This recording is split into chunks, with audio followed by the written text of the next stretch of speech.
బాలకాండ. ఇది రామాయణంలో మొదటి కాండ. ఇందులో దశరథ మహారాజుకి పిల్లలు పుట్టట్లేదు అని బాధలో ఉన్నప్పుడు తన గురువైన వశిష్ఠ మహర్షి పుత్రకామేష్టి యాగాన్ని స్టార్ట్ చేయమని చెప్తారు. సో ఈ యొక్క యాగ ఫలితం వల్ల రామ లక్ష్మణ భరత శత్రుఘ్నులు అనే నలుగురు పిల్లలు పుడతారు. ఇక్కడ నుంచి సీతారాముల యొక్క కళ్యాణం ఎలా జరిగింది అన్నంత వరకు ఇందులో చాలా క్లియర్ గా ఎక్స్ప్లెయిన్ చేశారు వాల్మీకి మహర్షి. సో దీని నుంచి మనం ఎటువంటి ఫైనాన్షియల్ లెసన్స్ నేర్చుకోవచ్చు ఇప్పుడు మనం తెలుసుకుందాం.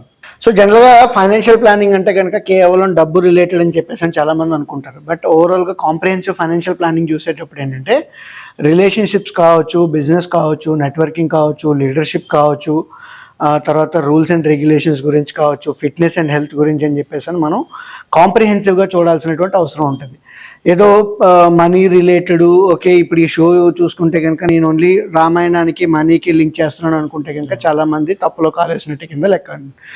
అందులో మనం చూడాల్సినటువంటి పాయింట్ ఏంటి అంటే ఫ్యామిలీ తాలూకా గ్రోత్ ఏంటి, సొసైటీ తాలూకా గ్రోత్ ఏంటి, and at the same time మన కాంట్రిబ్యూషన్ టు ది సొసైటీ ఏంటి అనేటువంటిది కీలకంగా చూడాల్సినటువంటి అవసరం. ఇప్పుడు ఎగ్జిస్టింగ్ కొంతమంది రాజకీయ నాయకులు ఏంటి అంటే కనుక వాళ్ళ తాలూకా బ్రాండ్ బిల్డింగ్ ఏదైతే ఉంటుందో, లేదంటే నెరేటివ్స్ ఏవైతే చేస్తూ ఉంటారో, లేదంటే వాళ్ళ తాలూకా మెసేజ్ని తీసుకెళ్ళాలి అనుకునేటప్పుడు ఏదైతే ఉంటుందో కాంప్రిహెన్సివ్గా చేయడం జరుగుతూ ఉంటుంది. సే ఫర్ ఎగ్జాంపుల్ ఇప్పుడు ప్రధానమంత్రి మోడీ గారు ఏంటి అంటే డిఫరెంట్ రాష్ట్రాల్లో ఉన్నటువంటి టెంపుల్స్ అన్నిటికీ తిరుగుతున్నారు. అదే రకంగా మన కేసీఆర్ గారు ఏంటంటే అప్పట్లో యాగాలు యజ్ఞాలు అనేటువంటివి చేయడం జరిగింది. ఇదంతా కూడా ఏంటి అంటే నెరేటివ్ బిల్డ్ చేయడానికి అండ్ వాళ్ళ చుట్టుపక్కల ఉన్నటువంటి అడ్వైజర్స్ ఎవరైతే ఉన్నారో సో ఆ టైప్ ఆఫ్ సలహాలు ఇవ్వడం వల్ల, మంచి సలహాలు ఇవ్వడం వల్ల ఆ బ్రాండ్ బిల్డింగ్ అనేటువంటి జరుగుతున్నదని చెప్పేసి చెప్పుకోవచ్చు. సో ఇప్పుడు నేను దీని నుంచి నెరేటివ్ తీయాల్సి వచ్చినప్పుడు మనం జీవితంలో పైకి ఎదగాలి అంటే కనుక మెరిట్ అనేటువంటిది కావాలి. MERIT అని చెప్పేసి అని, M for money, E for energy or effort, R for relationships, I for intelligence or intellectuality and T for time అని చెప్పేసి అని. సో ఈ మెరిట్ అనేటువంటిది ప్రాపర్గా ఉంటే కనుక డెఫినెట్లీ మనం రామాయణం నుంచి ఏది నేర్చుకున్నా కూడా మనం ఉన్నత స్థాయికి వెళ్ళడానికి ఈజీగా ఉపయోగపడుతుంది అని చెప్పేసి అని చెప్పుకోవచ్చు. అందులోకి ఇప్పుడు మనం బాలకాండ గురించి మనం మాట్లాడుకుంటున్నాం కాబట్టి ఇప్పుడు దశరథుల లాంటి వాళ్ళకి కొన్నిసార్లు డైలమా సిచ్యువేషన్ వచ్చినప్పుడు ఏంటి అంటే మహర్షుల తాలూకా హెల్ప్ అనేటువంటిది తీసుకోవడం జరిగింది. సో ఇక్కడ ఏంటి అంటే ఒక కోచ్ కావచ్చు, ఒక ఎక్స్పర్ట్ కావచ్చు, ఒక అడ్వైజర్ కావచ్చు, మంచి సలహాదారులు ఉంటే కనుక కేవలం money related kind of growth మాత్రమే కాకుండా కాంప్రిహెన్సివ్ గ్రోత్ అనేటువంటిది వస్తుంది. ఆ కాంప్రిహెన్సివ్ గ్రోత్ గురించి మనం మాట్లాడుకోవాల్సి వచ్చినప్పుడు పర్సనాలిటీ కానీ, లీడర్షిప్ కానీ, రిలేషన్షిప్ కావచ్చు, కెరియర్ అండ్ బిజినెస్ కావచ్చు, ఫైనాన్సెస్ కావచ్చు, లీగాలిటీ కావచ్చు, రిలీజియస్ యాక్టివిటీస్ ఏవైతే ఉంటాయో అవి కావచ్చు, ఫిట్నెస్ అండ్ హెల్త్ కావచ్చు. సో ఇలాంటి కాంప్రిహెన్సివ్ అడ్వైజర్స్ అనేటువంటిది ప్రతి మనిషికి అవసరం అవుతుంది అని చెప్పేసాను. ఇవన్నీ ప్రాపర్గా ఉంటేనే మనం సంపాదించినటువంటి రూపాయిని మనం అనుభవించడానికి ఉంటుంది, మన ఫ్యామిలీ మెంబర్స్ అనుభవించడానికి ఉంటుంది అని చెప్పేసాను. అండ్ ఇంకొక పాయింట్ కింద మనం చెప్పుకోవాల్సి వచ్చినప్పుడు కొన్నిసార్లు మన మీద మనకు డౌట్ ఉండొచ్చు. ఆ డౌట్ని ఎలా అంటే మనం మెంటర్స్ కావచ్చు, కోచెస్ ఎవరైతే ఉంటారో వాళ్ళు ఓకే నీ డౌట్ జస్టిఫైబుల్లా కాదా, లేదా ఇది కేవలం నువ్వు అనుకుంటున్నంత వరకే డౌట్ ఉందా, లేదు ఇంకా దాటి ఇంకేమైనా ఎడిషనల్గా మనం చేయగలము అనేటప్పుడు ఈ థాట్ ప్రాసెస్ ఏదైతే ఉంటుందో మన దగ్గర ఉండేటువంటి ఆలోచనలు పరిమితమే ఉంటాయి. బట్ మనకు తెలియనటువంటి విషయాలు చాలా ఎక్కువ ఉంటాయి కాబట్టి అన్నిటికీ గూగుల్ ఆన్సర్ ఇచ్చినా కూడా మనం ఇంప్లిమెంట్ చేయలేనటువంటి పరిస్థితి ఉంటుంది. సో దాని తాలూకా ఫ్లెక్సిబిలిటీ ఏవైతే ఉంటాయో అవన్నీ మన తాలూకా మెంటర్స్ ఎవరైతే ఉంటారో వాళ్ళు బాగా ఉపయోగపడతారని చెప్పేసి చెప్పుకోవచ్చు. And at the same time కొన్నిసార్లు కాన్ఫిడెన్స్ మనకి ఉన్న మన తాలూకా అడ్వైజర్స్ మీద కూడా అదే టైప్ ఆఫ్ కాన్ఫిడెన్స్ అనేటువంటిది ఉంచాల్సినటువంటి అవసరం ఉంటుంది. ఆ కాన్ఫిడెన్స్ అనేటువంటిది వాళ్ళ మీద ఉంచితే వాళ్ళు మన కోసమే చేస్తున్నారు, మన మంచికే చేస్తున్నారు, మన బ్రాండ్ బిల్డింగ్ కోసమే చేస్తున్నారు, మన మంచి ఆర్థిక స్థితిగతుల కోసం చేస్తున్నారు అనేటువంటి థాట్ ప్రాసెస్ని మనం ఉంచుకోగలిగితే కనుక మంచి సలహాదారులు కావచ్చు, అడ్వైజర్స్ కావచ్చు, లేదంటే టీమ్ ఆఫ్ ఎక్స్పర్ట్స్ ఎవరైతే అనుకుంటున్నామో ఇదంతా కూడా చాలా ప్రాపర్గా ఉంటుంది అని చెప్పేసి అని మనం చెప్పుకోవచ్చు.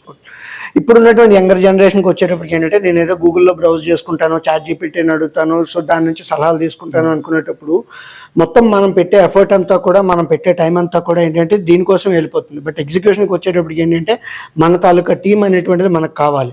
అట్ ద సేమ్ టైం మనం సలహాల గురించి కావచ్చు, ఎగ్జిక్యూషన్ గురించి కావచ్చు. సో ఈ రెండింటిని మనం తీసుకునేటప్పుడు మనకు కావాల్సినటువంటి టీం స్ట్రాంగ్గా ఉంటే కనుక డెఫినెట్లీ మనం అనుకున్నటువంటి ఆర్థిక లక్ష్యాలు కావచ్చు, ఫ్యామిలీ గ్రోత్ అనేటువంటిది ఈజీగా ఉంటుంది. అండ్ ఇంకొక మేజర్ పాయింట్ మనం చెప్పుకోవాల్సి వచ్చినప్పుడు ఏంటంటే మనకి ఆస్తిలా కనబడేటువంటిది ఆస్తి కింద కాకపోవచ్చు, లైబిలిటీ అవ్వచ్చు. ఎగ్జాంపుల్ చెప్పాల్సి వచ్చినప్పుడు ఏంటంటే ఇక్కడ దశరథుడికి కైకేయి ఎసెట్ అని చెప్పేసి తను ఫీల్ అవ్వడం జరిగింది. బట్ అల్టిమేట్గా లాస్ట్ మినిట్కి వచ్చేటప్పటికి ఏంటి అంటే కనుక తనకి అది లైబిలిటీ కింద మారడం జరిగింది. సో మన రియల్ లైఫ్లో కూడా మనకు వచ్చేటప్పుడు ఏంటంటే కొన్ని బ్యాడ్ రిలేషన్షిప్స్ కావచ్చు, లేదంటే మనకి జాబ్ పోయినటువంటి మనిషి ఎవరైనా ఉంటే కనుక సో ఎప్పుడైతే తనకి ఇన్కమ్ పోతుందో ఆ మనిషి కూడా మనకు లైబిలిటీ కింద మారేటువంటి అవకాశం ఉంటుంది. And at the same time ఈ రోజుల్లో అయితే కనుక ఎడ్యుకేషన్ కోసం ఎడ్యుకేషనల్ లోన్ అనేటువంటిది తీసుకోవడం జరుగుతున్నది. ఎడ్యుకేషన్ ఉండడం మంచిదే, బట్ ఆ ఎడ్యుకేషన్ కోసం మనం లోన్ తీసుకుంటున్నాం అంటే whether it is becoming an asset or whether it is becoming a liability అనేటువంటిది మనం చూసుకోవాల్సినటువంటి అవసరం ఉంటుంది. నెక్స్ట్ కొన్నిసార్లు ఏంటంటే మనకి రిక్వైర్మెంట్కి మించి కొన్నిసార్లు వస్తువులు బై చేస్తుంటాం, అంటే మన స్థాహతకు మించి కొన్ని వస్తువులు అనేటువంటివి తీసుకుంటూ ఉంటాం. అది మేబీ ఒక హై ఎండ్ కార్ ఏదైనా సరే. ఇవన్నీ ఏంటి అంటే మనం వాటిని ఆస్తి కింద భావిస్తున్నాం, but over a period of time అవి లైబిలిటీ కింద మారినటువంటి సందర్భాలు చాలా ఎక్కువగా ఉంటాయి. రిలేషన్షిప్స్లో కావచ్చు, ఇప్పుడు కార్ తాలూకా ఈఎంఐ ఏదైతే ఉంటుందో అది భరించలేనటువంటి స్టేజ్లో కావచ్చు, లేదంటే మనం ఎడ్యుకేషనల్ లోన్ ఏదైతే తీసుకొని చదువుకున్న తర్వాత దానికి సరైనటువంటి ఉద్యోగం రాకపోతే ఆ ఈఎంఐ పే చేయడానికి కావచ్చు. And at the same time మన దగ్గర కొలెటరల్ ఉన్నా కూడా ఆ కొలెటరల్కి అగెయిన్స్ట్గా కాకుండా ఏదో పర్సనల్ లోనో క్రెడిట్ కార్డ్ లోనో ఏదైతే వాడుతూ ఉంటామో, సో ఇక్కడ మనం ఆస్తిని సక్రమంగా వినియోగించుకోకపోయినా అది లైబిలిటీ కింద మారేటువంటి అవకాశం ఉంటుంది. And at the same time మనం సిటీ అవుట్స్కట్స్లో ఏదో ఒక ల్యాండ్ కొంటూ ఉంటాం. ల్యాండ్ కొనేటప్పుడు ఏంటంటే కొంత పర్సనల్ లోన్ కిందో లేదంటే రియల్ ఎస్టేట్ లోను లేదంటే ప్రాపర్టీ లోన్ అగేన్స్ట్ ప్రాపర్టీ ఏదో తీసుకుంటూ ఉంటాం. సో అలాంటివన్నీ కూడా మనం అసెట్స్ అని భావిస్తున్నాం, బట్ రియల్ లైఫ్లోకి వచ్చేటప్పటికి ఇవన్నీ కూడా లైబిలిటీ కింద మారినటువంటి సందర్భాలు కోకొల్లలు ఉన్నాయని చెప్పేసి అని మనం చెప్పుకోవచ్చు. అండ్ నెక్స్ట్ మనకేంటి అంటే ఎంతమంది అడ్వైజర్స్ ఉన్నా ఎంతమంది ఫ్యామిలీ మెంబర్స్ ఉన్నా కూడా మనకి వశిష్ఠ మహాముని టైప్లో ఒక్క మనిషి ఉన్నా కూడా చాలు, we can grow to a great level అని చెప్పేసి చెప్పుకోవచ్చు. అలాంటి వశిష్ఠ మహాముని మనకి ఎక్కడ ఉంటారు ఏంటి అనేటువంటిది మనం ఫైండ్ అవుట్ చేసుకోవాల్సినటువంటి అవసరం. They will be like your lifetime advisors అని చెప్పేసి చెప్పుకోవచ్చు. అంటే మీ కెరియర్లో పైకి ఎదగడానికి మేబీ మీ టీమ్ లీడర్ అవ్వచ్చు, మీ ప్రాజెక్ట్ మేనేజర్ అవ్వచ్చు, లేదు మీ కాలేజీలో మీకు కెరియర్ గైడెన్స్ ఇచ్చిన వాళ్ళు కావచ్చు, లేదంటే మీ గ్రాండ్ పేరెంట్స్ కావచ్చు, రిలేటివ్స్ కావచ్చు, లేదా ఫ్యామిలీ అండ్ ఫ్రెండ్స్లో కాకపోయినా సరే రిలేటివ్స్లో కొంతమంది ఉంటారు ఆ టైప్ ఆఫ్ మారల్ సపోర్ట్ ఇచ్చేవాళ్ళు. సో అలాంటి వాళ్ళకి ఏంటి అంటే కనుక డెఫినెట్గా మన గురించి మనకి తెలిస్తే కనుక definitely they will be able to give it. And కొన్నిసార్లు ఏంటంటే ఇప్పుడు ఈ యంగర్ జనరేషన్కి వచ్చేటప్పటికి ఏంటంటే పిల్లల్ని గారాబం అనేటువంటిది చేస్తుంటారు. బట్ ఇప్పుడు మనం దశరథు గురించి చూసుకునేటప్పుడు అంటే ఓకే నేను చిన్నపిల్లల్ని అడవులకి నేను పంపించాలా అనే, వాళ్ళు ఇప్పుడే కష్టపట్టాలా అనేటువంటి భయం అనేటువంటిది ఒక రకంగా చెప్పుకోవచ్చు. బట్ స్టిల్ ఏది మంచి ఏది చెడు అని చెప్పుకునేటప్పుడు వశిష్ఠ మహాముని కరెక్ట్ అయినటువంటి స్ట్రాంగ్ డెసిషన్ తీసుకొని నువ్వు భయపడుతున్నావు అలా కాదు, మీ పిల్లలకి మంచి నేర్పించాలి లేదంటే వాళ్ళకి సొసైటీ ఏంటి అనేటువంటి చూపించాలి అనేటప్పుడు they have taken that sort of strong step.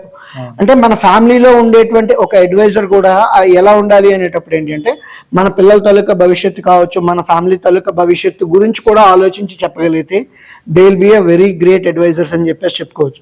And మళ్ళీ ఇంకొకసారి మనం రివైండ్ చేసుకోవాల్సి వచ్చినప్పుడు ఏంటంటే ఈ పాయింట్స్ అన్ని కూడా నేను చెప్తుంది కేవలం డబ్బు గురించి మాత్రమే చెప్పట్లేదు, కాంప్రిహెన్సివ్ గా మొత్తం ఫ్యామిలీకి కావాల్సినటువంటి మంచి ఏదైతే ఉంటుందో మంచి ఎలా చేసుకోవాలి అనేటువంటి దాని గురించి మనం డిస్కస్ చేసుకుంటున్నాం అని చెప్పేసి చెప్పుకోవచ్చు.